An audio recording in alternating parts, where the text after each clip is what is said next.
व्यक्ति का, परिवार का एक व्यक्ति ही परिवार का जनसेवा के पथ पे रहे। ये सदैव, कम से कम इस परिवार में मेरे पूज्य पिताजी के समय से ये नियम लागू है। तो आप जब तक रहेंगे महाआर्यमन राजनीति में, मेन पॉलिटिक्स में नहीं आएंगे? जिस दिन वो आना चाहते हैं मैं रिटायर हो जाऊंगा। बीजेपी इस मूड में रहती है कि अक्सर कांग्रेस को कहती है कि वो वहाँ परिवार की राजनीति होती है, परिवारवाद के बीच में राजनीति होती है, लेकिन ऐसे कई घराने हैं बीजेपी में भी जहां परिवारवाद चल रहा है। कांग्रेस कहती है कि वो हमसे ज्यादा परिवारवाद के काम करती है और मुझे कोसती है कि परिवारवाद। मेरा तो बड़ा सिंपल रूल है, मैं आपको बताऊं परिवेश जी, जो मेरे पूज्य पिताजी ने स्थापित किया था, ये श्रेय अगर किसी को जाता है तो उनको जाता है, मुझे नहीं। पर मैंने उनकी परंपरा और उनकी नियम, मेरे लिए वो रोल मॉडल थे, सदैव रहेंगे। वो नियम मैंने अपने ज़िंदगी में भी लागू किया है। और ये सब परिवारवाद की चर्चा के बहुत सालों, क्या मैं कहूँगा कि दशकों पहले, बहुत पहले ही उन्होंने कह दिया था कि जब तक मैं हूं, परिवार में से एक ही व्यक्ति राजनीति में रहेगा या जनसेवा में रहेगा। जिस दिन तुम्हारा मन लगे आने के लिए, मुझे कह देना, मैं रिटायर हो जाऊंगा। पर जब तक मैं हूं, केवल मैं हूं और आप नहीं। आप आना चाहते हो, मैं रिटायर हो जाऊंगा। तो आप जब तक रहेंगे महाआर्यमन नहीं आएंगे? मैंने भी वही नियम मैंने लागू किया है अपनी जिंदगी में। एक व्यक्ति एक समय में, तो मेरे लिए मतलब ये कोई नई बात नहीं है।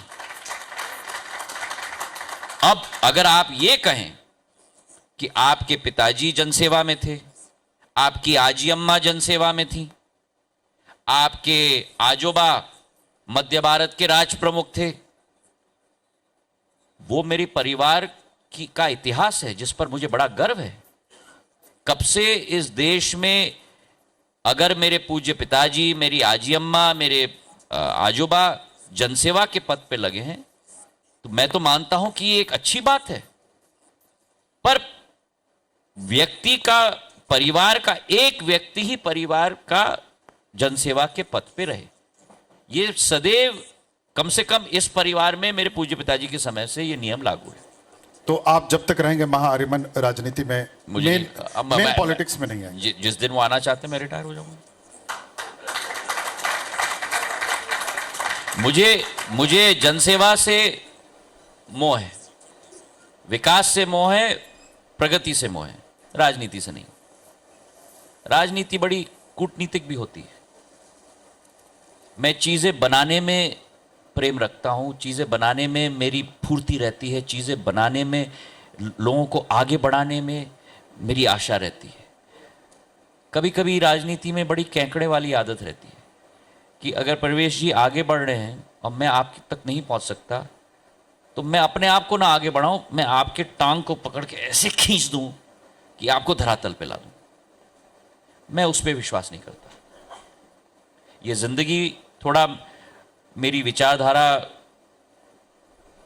उस घटना के बाद थोड़ी आध्यात्मिक हुई है। भगवान ने हमको एक जिंदगी दी है, सीमित समय आपको और हमें इस पृथ्वी पर दिया है।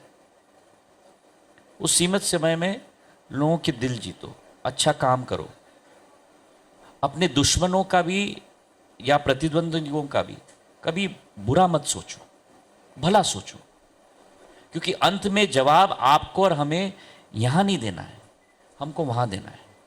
कुछ सवाल ना, क्योंकि आपने पहले ही मुझे मना किया अतीत के सवाल ना हो, लेकिन मुझे लगता है ना कि मुझे लगता है संध्या साहब कि अतीत बहुत कुछ सीख दे जाता है। जो सीख मैं आपके चेहरे पे साफ पढ़ रहा हूँ, दिख रहा है, आपकी वो बॉडी लैंग्वेज बता रही है कि आप में वो जो चेंजेस मैं देख रहा हूँ, जो सुकून, जो शांति आपके चेहरे पे, जो शीतलता दिख रही है, वो अद्भुत दिख रही है मुझे।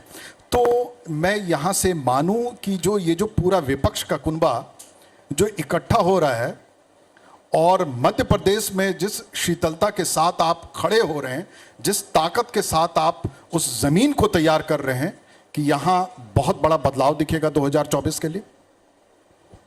मैं तो ये मानता हूं कि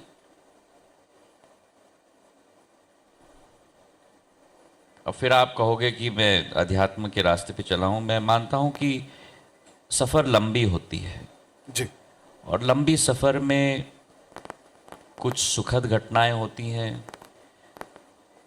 कुछ दुखद घटनाएं भी होती हैं। पर अगर आपका लक्ष्य साफ है, आपका लक्ष्य स्वच्छ है और उस लक्ष्य पे तीर की तरह आप अपनी आंख लगाए रखो, भगवान का आशीर्वाद आपके साथ सदैव रहेगा। एक दूसरी बात, सत्य का रास्ता कठिन होता है, पर मैं मानता हूं, मुझे भगवान में बहुत विश्वास है कि सत्य की जीत सदैव होती है। और तीसरी सबसे महत्वपूर्ण बात कि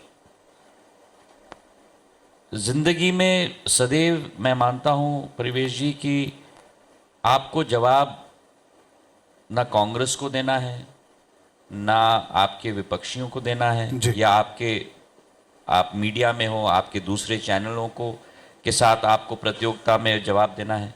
आपको जवाब अगर देना है तो रात को जब आप सोने जाते हो बहुत बेहतर, बहुत तो बेहतर। आपको जवाब अपने आप को देना है। आपको अपना चेहरा और हमें अपना चेहरा शीशे में देखकर अपने आप को जवाब देना है। और अगर अंग्रेजी में कहावत है, softest pillow is a clear conscience.